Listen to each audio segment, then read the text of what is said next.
അസ്സലാമു അലൈക്കും വറഹ്മത്തുള്ളാഹി വബറകാത്തു. സുന്നി വിദ്യാഭ്യാസ ബോർഡ് ഇംഗ്ലീഷ് മീഡിയം സ്കൂളുകളിൽ 4-ാം തരത്തിലേക്ക് തയ്യാറാക്കപ്പെട്ട അഹ്കാമു തജ്വീദിന്റെ 2ാമത് ചാപ്റ്ററാണ് വായിക്കുന്നത്. അഹ്കാമുൽ മീമി സാക്കിന, സാക്കിനായ മീമിന്റെ വിധികളാണ് പറയുന്നത്. 3 വിധികളാണുള്ളത്. ഇദ്ഗാം, ഇഖ്ഫാ, ഇൽഹാർ. സാക്കിന മീമിന് ശേഷം മീമ് വന്നാൽ ഇദ്ഗാം ചെയ്യണം. സാക്കിന മീമിന് ശേഷം ബാ വന്നാൽ ഇഖ്ഫാ ചെയ്യണം. സാക്കിന മീമിന് ശേഷം മീമ് ബാ അല്ലാത്ത ഏതക്ഷരം വന്നാലും ഇൽഹാർ ചെയ്യണം. ഇൽഹാർ വെളിവാക്കി ഓതാം. ഇഖ്ഫാ എന്ന് പറഞ്ഞാലോ മറച്ച് മണിക്കുക. ഇദ്ഗാം എന്ന് പറഞ്ഞാൽ ഉന്നത്ത് ചെയ്ത് മണിച്ചോതാനാണ്. നമുക്ക് കുറച്ച് ആയത്തുകൾ ഇവിടെ പറയുന്നുണ്ട്. അഹ്കാമുൽ മീമി സാക്കിന. ബിസ്മില്ലാഹിർ റഹ്മാനിർ റഹീം. വലൗ ശാഅ അല്ലാഹു മാ അശ്റകൂ വമാ ജഅൽനാക അലൈഹിം ഹഫീളൻ വമാ അൻത അലൈഹിം ബിവകീൽ. ഇവിടെ നോക്കൂ, അലൈഹിം ബി സാക്കിന മീമിന് ശേഷം ബാ വന്നപ്പോൾ ഇഖ്ഫാ ചെയ്തു, അഥവാ മറച്ച് മണിച്ചു.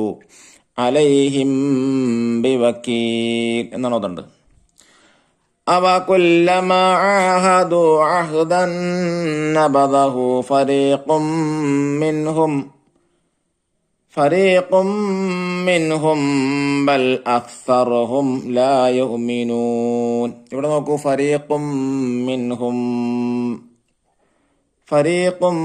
മിൻഹും ബൽ സാക്കിന മീമിന് ശേഷം ബാ വന്നപ്പോൾ അവിടെയും ഇഖ്ഫാ ചെയ്താണ് ഓതിയത്. 3-ാമത്തെ ആയത്ത് നോക്കൂ. ومنهم من يقول ربنا آتنا في الدنيا حسنة وفي الآخرة حسنة وقنا عذاب النار. ഇവിടെ വമിൻഹും സാക്കിന മീമിന് ശേഷം മീം വന്നപ്പോൾ ഇദ്ഗാം ചെയ്തിട്ടാണ് ഓതിയത്, മണിച്ചിട്ടാണ് ഓതിയത്. വമിൻഹും. അടുത്ത ആയത്ത് നോക്കൂ.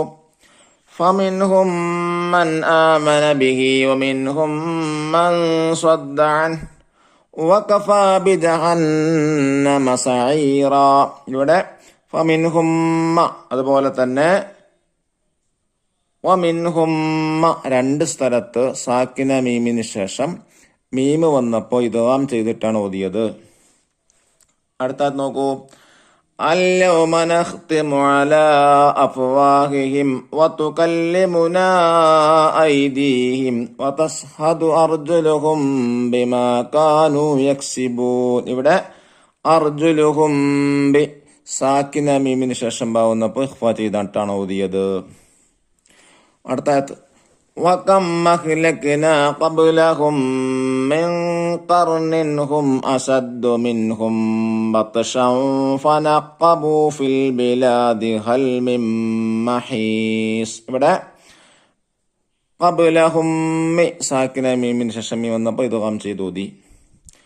ലസ്ത അലൈഹിം ബിമുസൈത്തിർ. ഇവിടുത്തെ ആയത്തിലോ അലൈഹിം ബി സാക്കിന മീമിന് ശേഷം മീം വന്നപ്പോൾ ഇഖ്ഫാ ചെയ്തിട്ടാണ് ഓതിയത് എന്ന് നോക്കൂ. സാക്കിന മീമിന് ഇദ്ഗാം, ഇഖ്ഫാ, ഇൽഹാർ എന്നിങ്ങനെ 3 വിധികളുണ്ട്. മുകളിൽ കൊടുത്ത ആയത്തിൽ ശ്രദ്ധിച്ചില്ലേ?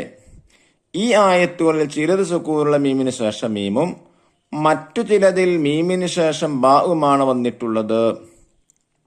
മീമിന് ശേഷം മീമ് വന്നാൽ സാക്കിനായ മീമിന് ഇദ്ഗാം ചെയ്യണം. സാക്കിന മീമിന് ശേഷം ബാ വന്നാലോ ഇഖ്ഫാ ആണ് ചെയ്യേണ്ടത്, ഇഖ്ഫാ ചെയ്യണം. വിശദമായ അടുത്ത പാഠത്തിൽ പഠിക്കാം. ദഫ്തർ ത്വാലിബ് നോക്കി തദ്രീബാത്തുകൾ ചെയ്യുക. ഇൻഷാ അല്ലാഹ് അടുത്ത വീഡിയോയിൽ ഇതിന്റെ തദ്രീബാത്ത് ഉണ്ടായിരിക്കുന്നതായിരിക്കും. അൽ ഖിറാഅത്തു വൽ ഹിഫ്ളു. ഇനി കണ്ടു ഓതി പഠിക്കാനും കാണാതെ പഠിക്കാനുള്ളതാണ് പറയുന്നത്. 1. നഖറ സൂറത്ത് റൂം വനക്തശിഫു മിൻ അഹ്കാമിൽ മീമി സാക്കിന. റൂം സൂറത്ത് പാരായണം ചെയ്തതിലെ സാക്കിനായ മീമിന്റെ വിധികൾ മനസ്സിലാക്കി ഓതാനാണ്.